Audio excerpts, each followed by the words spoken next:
All right, quick how-to. Honda valve cover bolt gaskets. This isn't for the valve cover gaskets, specifically the bolt gaskets.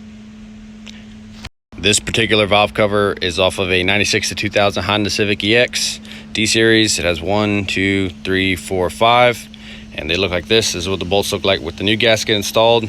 This isn't model specific. There are multiple models with these kind of bolts with the gaskets on them, so just do your research, and if this is what it looks like, this might help you out. If you're doing a valve cover gasket, it's highly recommended to replace the plug wire seals, and then also these gaskets as well. This one has 5 come with it in the kit.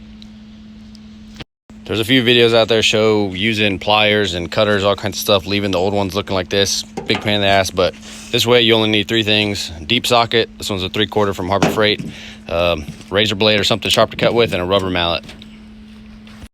I went ahead and got a box cutter because the point of your blade's easier. So all you have to do is go cut through the gasket on both sides. And after that, these will pretty much just separate off the rim of the bolt and come off. To put the camera down to use both hands, but it pops off pretty much. The smaller ones are a little bit easier because you can just set them upside down in the socket and then just give it a few taps and it'll slide right out. And for the new ones, I would put a little bit of oil along the inside just to help them kind of slide on easier. And once you have it slid onto the bolt, just kind of set it on the socket gently and give it a few taps.